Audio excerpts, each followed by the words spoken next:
Na terça-feira, 17 de abril, o céu nublado e a garoa deram lugar a um clima mais agradável, que permitiu aos Sturmovik soviéticos atacarem com mais precisão as posições alemãs que resistiam nas colinas de Silo. As pequenas aldeias e fazendas individuais espalhadas desde Oderbruch até as escarpas resistiam, surpreendentemente, mesmo engolidas pelo fogo da artilharia soviética, que fazia seu trabalho encorajada pelo amargo sabor da vingança e incitados pelas ordens de seus comandantes, que não paravam de lançar xingamentos aos alemães. O Marechal Georgy Zhukov, um homem que carregava em seu rosto a expressão de sua vontade de aço e que não gostava de compartilhar sua glória pessoal com outras pessoas, ainda estava fortemente irritado por sua conversa com Stalin na noite anterior. Naquela tarde de 17 de abril, após um bombardeio preliminar, deu apenas uma ordem a seus inúmeros exércitos: é hora de tomar Berlim. No vídeo de hoje, o segundo sobre a Batalha das Colinas de Silo, veremos como se deu a queda do Nono Exército, que fez com que os soviéticos tivessem caminho livre até Berlim, capital do Reich, e onde travariam a última batalha da Segunda Guerra Mundial. Não esqueça de deixar seu like, se inscrever no canal e ativar o sininho das notificações. Esse é o Mini Docs na Segunda Guerra, sejam todos bem-vindos.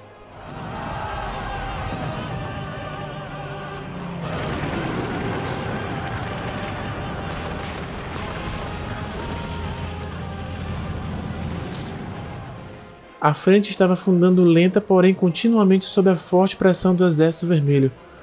O general Heinrich, comandante em chefe do grupo de exércitos Vístula, ia de um quartel-general a outro, visitando as posições e conversando com os comandantes das várias formações e unidades sob seu comando.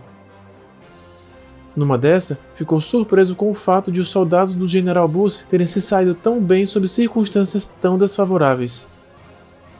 Naquele verdadeiro pandemônio, haviam frenéticas chamadas pedindo tanques, canhões, gasolina, munição e, acima de tudo, soldados. Entretanto, as poucas reservas disponíveis para o general Buss já haviam sido utilizadas ou tinham que ir para outro lugar. A maioria dessas reservas foram levadas às pressas para o setor vital de Silo, que era defendido pelo 56º Corpo Panzer, sob o comando do tenente-general Helmut Weidling.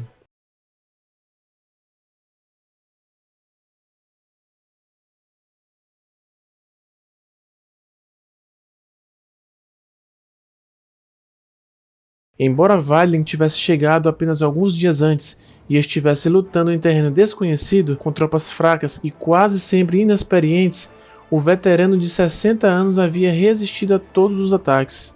Entretanto, antes do final da semana, Weidling enfrentaria crises muito maiores do que aquelas produzidas no campo de batalha. Helmut Weidling logo seria condenado à morte por Hitler e depois, numa curiosa reviravolta do destino, se tornaria o general encarregado da defesa final de Berlim.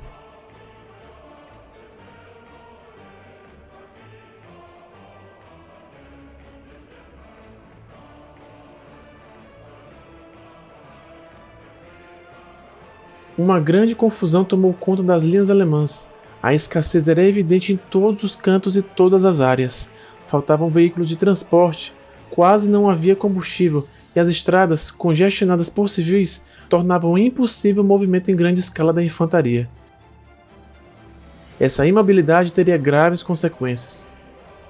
Quando as unidades mudavam de posição, seus equipamentos, inclusive a valiosa artilharia, tinham que ser abandonados. Ademais, as linhas de comunicação apresentavam falhas e em alguns lugares já não existiam.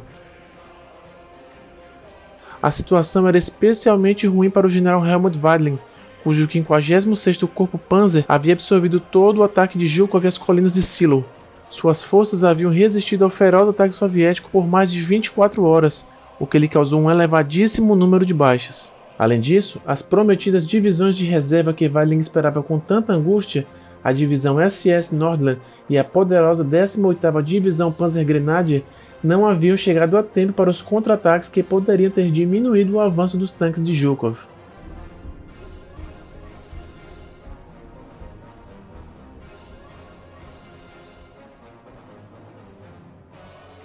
Apesar disso, pelo menos um homem da divisão Nordland apareceu: seu comandante, o major-general das SS Jürgen Ziegler.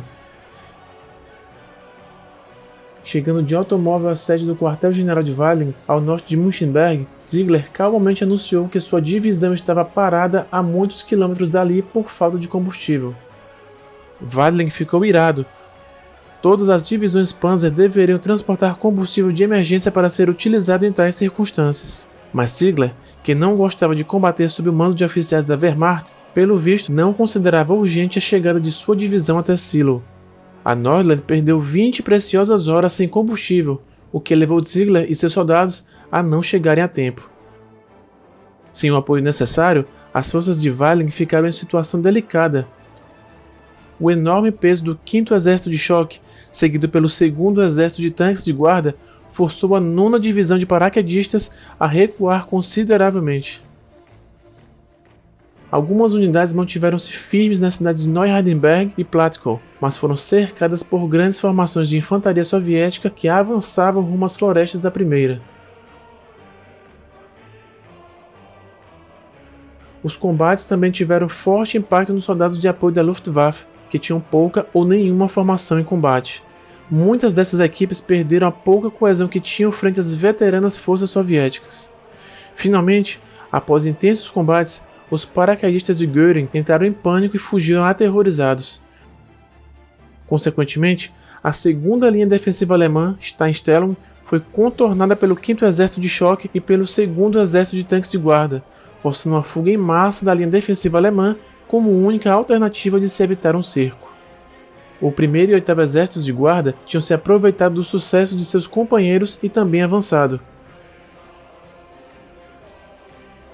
O 47º Exército e o 3º Exército de Choque, por seu lado, avançaram entre 4 e 6 km a oeste. No final do dia, o general Heinrich e sua equipe avaliaram a situação. Com as forças do 9º Exército nos flancos esquerdo e central tendo sofrido perdas substanciais no final do 2º dia, seus comandantes concluíram que as chances de soviéticos serem detidos eram muito pequenas.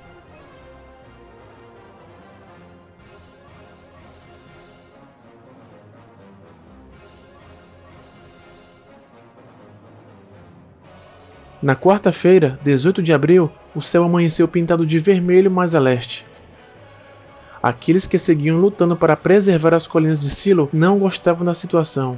Na verdade, não demorou muito para que eles ouvissem um barulho perturbador que os motores e lagartas dos tanques faziam ao se mover. Pelo lado russo, Zhukov estava com um humor perigoso aquela manhã.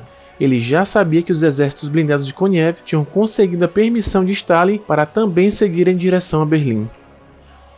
Durante a conversa que tiveram à noite, Stalin o pressionou ainda mais, mencionando a possibilidade de desviar a segunda frente bielorrussa de Rokossovsk rumo à capital alemã, uma vez que este tivesse cruzado o Oder em direção ao norte.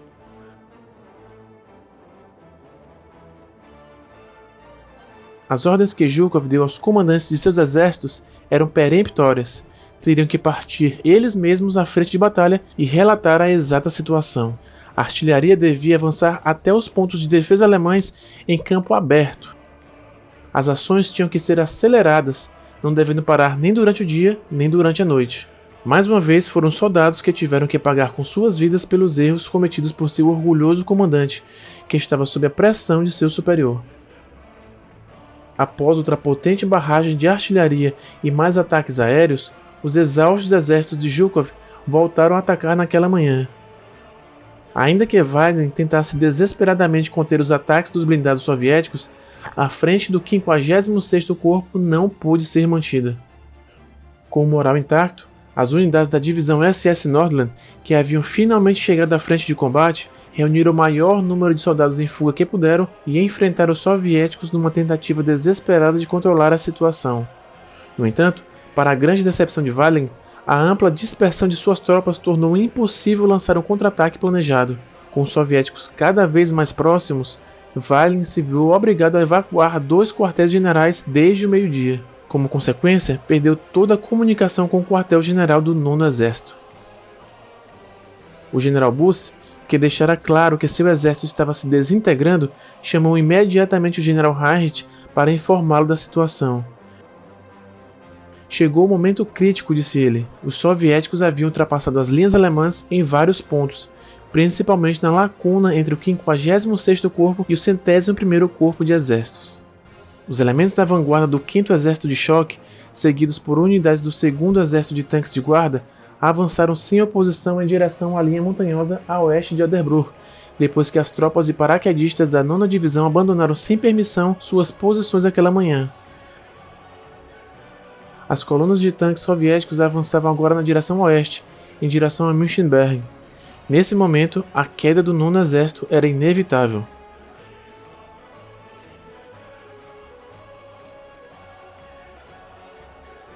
Ao anoitecer, Helmut Weidling se encontrava em um porão iluminado por velas em Val Sieversdorf, a noroeste de Münchenberg.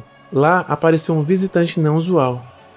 O ministro das Relações Exteriores Joachim von Ribbentrop, que estava dominado pelo medo e extremamente perturbado com aquela situação. A verdade sobre o estado do 56º Corpo de Exércitos causou uma impressão esmagadora em Ribbentrop.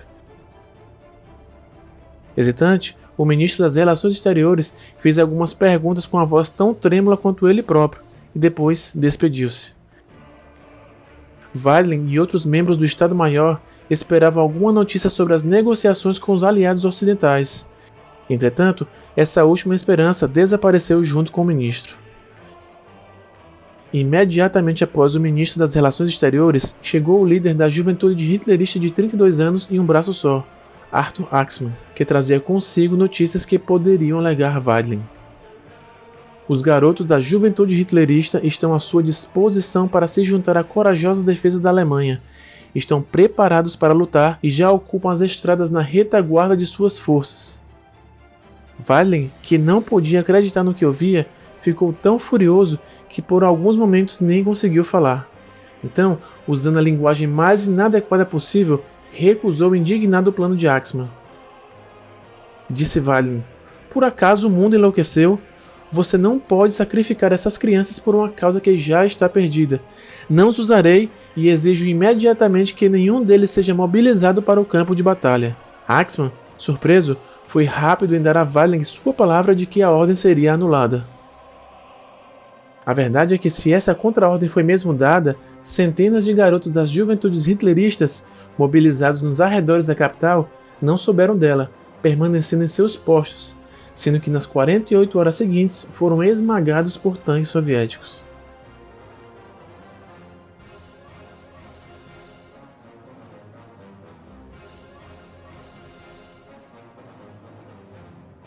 Na madrugada do dia 19 de abril, a frente oriental deixou de existir de fato.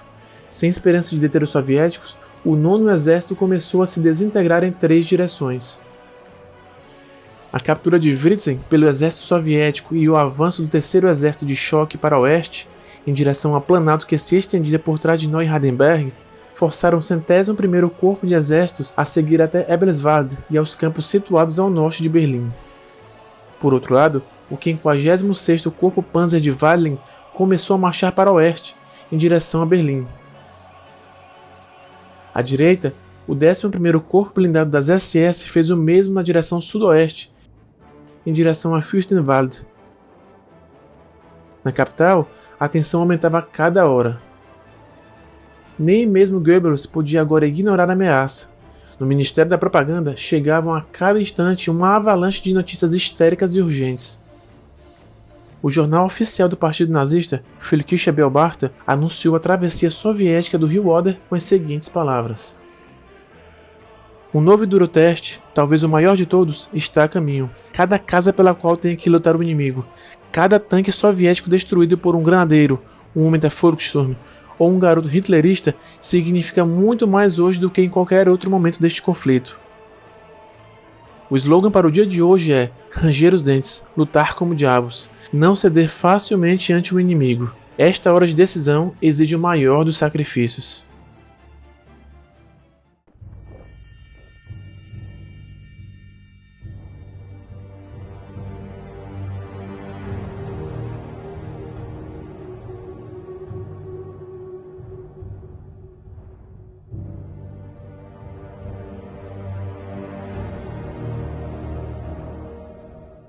Diante de nós se estendia uma enorme cidade. Um misto de alegria e exultação nos invadiu. Aquela era a última posição inimiga e a hora da vingança finalmente havia chegado. Nós mal notamos um carro parado a alguns metros de distância. Dele desceu nosso comandante, General Barzerin, que deu ordens a nossos superiores. Chegou a hora. Nosso objetivo? Os nazistas em Berlim. A bateria começou a disparar projéteis sobre os quais tínhamos escrito: por Stalingrado, pela Ucrânia, pelos órfãos e viúvas, pelas lágrimas do povo soviético. Essa era uma nota do sargento Nikolai Vassiliev, da 266ª Divisão de Fuzileiros do 5º Exército de Choque, comandada pelo general Nikolai Barzerin. A bateria do sargento Vassiliev foi uma das primeiras a bombardear Berlim. Ainda que a queda do 9º Exército fosse inevitável, as forças de Busse infligiram pesadas baixas aos soviéticos. Zhukov calculou muito mal as forças das posições de Silo e pagou um alto preço em homens e equipamentos. O exigente cronograma de Stalin para a captura de Berlim e a decisão do líder soviético de alimentar a competição entre Konev e Zhukov levaram este último a tomar decisões táticas precipitadas nas primeiras horas da batalha.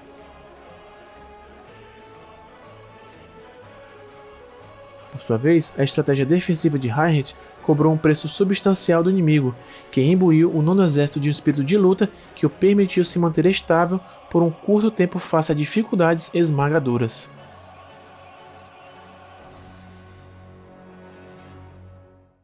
Coloquem aí nos comentários o que você achou do vídeo. Coloque também sua opinião sobre as estratégias de Zhukov e Heinrich. Não deixe de assistir ao primeiro vídeo sobre a Batalha das Colinas de Silo. Não esqueça de curtir e se inscrever no canal. Até o próximo vídeo.